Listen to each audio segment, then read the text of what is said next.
In this video, I'm going to look at how to multiply and divide complex numbers that are in polar form.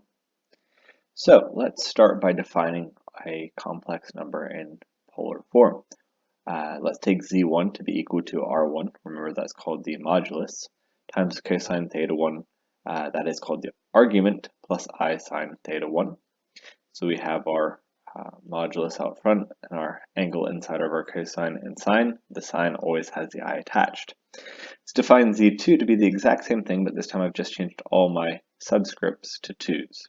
If I want to take those two complex numbers and multiply them in polar form, we take our two moduli and we multiply them. We take our arguments and we add them. We want to divide two complex numbers in polar form. We're going to divide the moduli, and we are going to this time subtract the arguments. That should be minuses between each of those angles. So let's take an example and see how we can apply these. So given z1 is equal to negative 2 plus 2i, z2 is equal to 1 plus root 3i, let's find z1 times z2 and z1 divided by z2. Now, we do know how to do these using our rectangular form. So if I had these two complex numbers and I wanted to say multiply them, what I could do is I could just take these two things, stick them in parentheses, and I could multiply. And that would work. We would get to the correct answer, and it would be not a ton of work, but it'd be a little bit of work. It takes us a little bit of time to distribute all that out and simplify it. If we wanted to divide these, again, we could do it in rectangular form. We stick division in between. Remember how we divide complex numbers when they're in rectangular form? We have to multiply by the conjugate. And again, a little bit of work, but we could get to the answer. But what I want to concentrate on is this polar form. Now, we are starting with two numbers in rectangular form, so the first thing we're going to need to do is we're going to need to convert these numbers to polar form. So let me start with z1. And remember the way I always like to do these, I want to start with the diagram. I want to figure out what it looks like. So negative 2, 2i, I'm going to place it right up about here. 2 along the imaginary plane, 2 along the real plane. Now, I can look at that one and actually know what it's going to be right away for the angle because it is 2, 2. We know that angle, reference angle, would be 45 degrees. Try to draw that a little bit straighter. Reference angle would be 45 degrees, and because it's in the second quadrant, we would use an angle of 135 degrees. But remember, how we find that angle officially, we're going to use the inverse tangent of 2 over negative 2. The opposite side is the 2, the adjacent is the negative 2. And so that's the inverse tangent of negative 1. And so initially, if we're doing the inverse tangent there, we'd say, hey, it has to be a negative 45. But this is why that picture is so important. We'd say, hey, no, it can't be negative 45 because that would be down here in the third quadrant, and it's not where, in the fourth quadrant, that's not where we want to put it. We'll put it into the second quadrant. So what we're going to use for our theta 1, is going to be the 135 degrees, just using reference angles to pick that up into the second quadrant. I also need to calculate the r. This one I do have to do a little bit of work for. Remember to get the r, because this is simply the third side of the right triangle. We can use our Pythagorean theorem. So we'll have the negative 2 squared plus 2 squared. 2 squared is 4. Negative 2 squared is also 4, so we get the square root of 8, which simplifies to 2 root 2. And so, if I want to write out z1 in terms of my polar coordinates, it would be 2 root 2 cosine of 135 degrees plus I sine of the same. Those angles always have to match. Notice even when we come to the multiplication division, these angles, the theta 1 plus theta 2, they will always be the same. They are always going to be the same. They will always match. So we're going to do the same process this time for the z2. z2 was equal to the 1 plus root 3i in rectangular form, but we need to convert that over to polar. So I'm going to start with my sketch. 1 along my real axis, root 3, which is between 1 and 2 along my, the imaginary axis here, between 1 and 2. So approximately there. This one I am going to do a little bit of math for. So we're looking for, we can write as the inverse tangent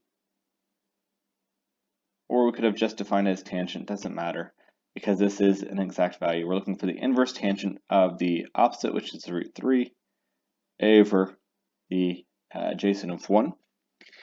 And we know that that occurs at a measure of 60 degrees. Now, how do I know it's 60 and not actually in one of the other quadrants? Well, we can see it. We drew the picture, and that's the importance of drawing that picture. We get to place it very visually. So our angle is going to be 60 degrees. We also want to figure out the R value, or the modulus, for this second complex number. We're going to do the same thing. We're going to have the Pythagorean theorem. So the square root of 1 squared plus root 3 squared. 1 squared is 1, root 3 squared is 3. So when we add those together, we get the square root of 4, which is 2. So our Z2 is equal to 2 cosine of 60 plus I sine of 60. I'm going to write these out a little bit cleaner, and then we will multiply and divide them. All right, so here I've written out our Z1, Z2 just so I can see them a little bit faster, a little bit easier. And notice I did use degrees. It does not matter if I use degrees or radians, we will get to the same place. Now, obviously, if the problem tells you to use one over the other, use that. But we could have just as easily done this with radians. Now we want to actually do the calculation. Now we want to find Z1 times Z2. So remember, what we're going to do, we're going to take those moduli, the R values, we're going to multiply those. So we'll have 2 times 2 root 2. And then we're going to take our angles, we're going to add those together. So we'll have the cosine of 135 plus 60, which is 195.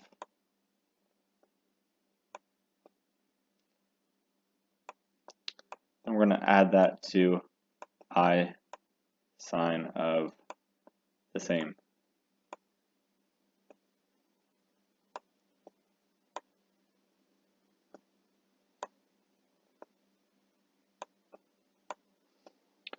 Now, we're done. How did I get the 195? We took these two things, added them. There is a little simplification we can do here, of course. 2 root 2 times root 2 times 2 root 2 is 4 root 2. And then the 195, I've already added those together. Again, that was the 135 plus the 60. If I do start with a number in rectangular form, if my complex number start in rectangular form, I do want to get back to that complex, that rectangular form. So I'm going to take these and I'm going to evaluate them. Now 195 is a number that we could find the exact value for if we used a half angle formula. I'm not going to bother to work all of that out in this example. We've used our half angle formulas before. Or the other thing we could do, if we were fine within approximate values, we could just type this into the calculator. So I'm going to do that very quickly just to get an approximated value. And so after plugging that into my calculator, I get negative 5.46 minus 1.46i. Again, we could have left it in this form if the problem had told us we could have left it in polar form. However, because the problem started in rectangular, I've gone ahead and converted it back to rectangular. Now I'm going to take these two complex numbers and divide them, Z1 over Z2. So remember what we're doing with our R's this time. I'm going to take my R values and divide. 2 root 2 is my Z1, 2 root 2, divided by 2. Notice before I switched the order, it doesn't matter the order when you're multiplying because multiplication is commutative. When I divide, the order matters a little bit more. And now I'm going to have my cosine. I must subtract the angles. So we'll have the 135 minus the 60. 135 minus 60 would be 75.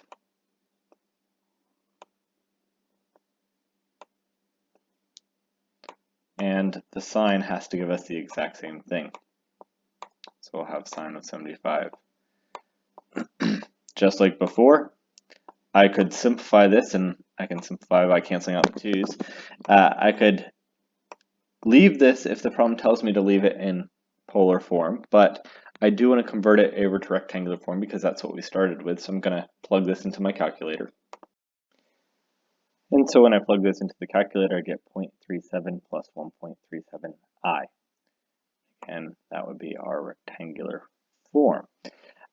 So we said that we could have done both of these just right away using the rectangular form that was given. We didn't have to convert them over to polar form.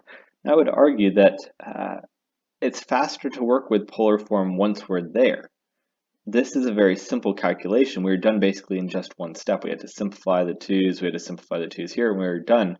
But that's if it was given in polar form. When it started in rectangular form, it took a little bit more work. But still going to be a little bit of work if we're to work with it in rectangular form. Now, where this really becomes helpful is when we go to raise complex numbers to powers. So let's take a look at that next.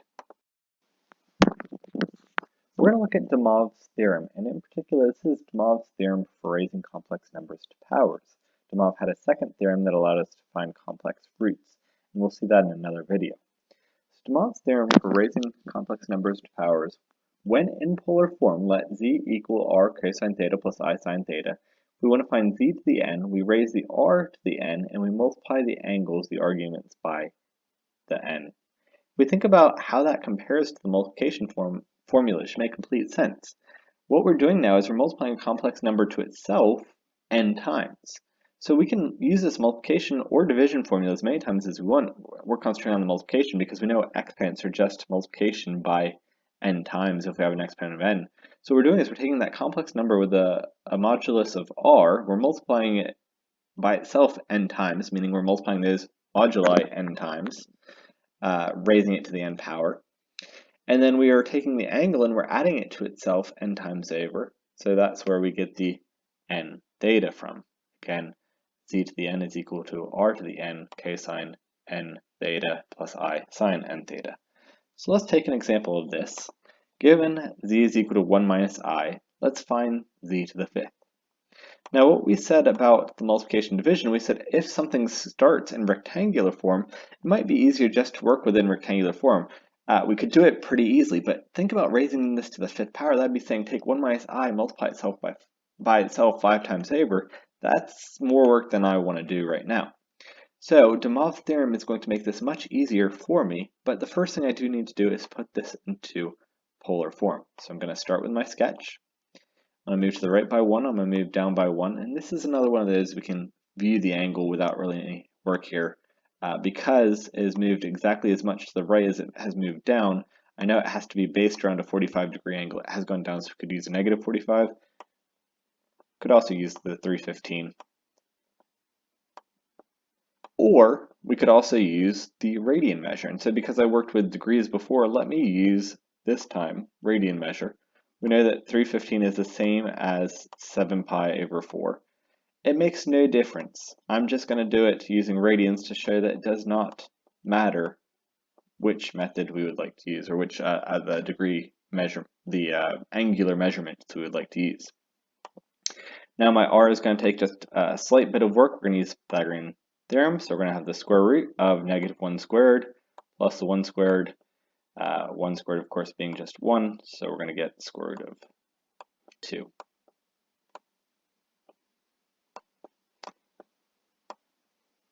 And so now I know exactly what this z looks like in polar form. Z is equal to the square root of 2 cosine of 7 pi over 4 plus I sine of the same. I sine 7 pi over 4. There's my polar form. And I've been using polar form because that's what our book uses. Keep in mind, polar form is the same as trigonometric form. You may hear it called that as well. Complex number in polar form or trigonometric form as opposed to rectangular form.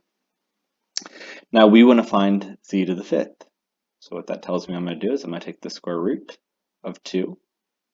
I'm going to raise it to the fifth power.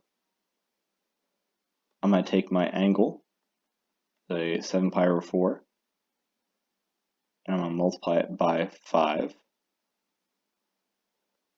And the sine, I'm going to have the same thing. Let me throw in my angles in parentheses just so it's clear that entire thing is my angle. 7 pi a over 4 times 5. So let me simplify this down. Square root of 2 to the 5th power, well, square root of 2 times the square root of 2 is just 2, and so I'd have a pair of those which should be 4, and then still a square root of 2 left over. Square root of 2 times square root of 2 times square root of 2 times square root of 2, and then one more left over. When we multiply these angles, we'll have cosine 7 times 5 is 35 pi over 4. Sine is going to be the same.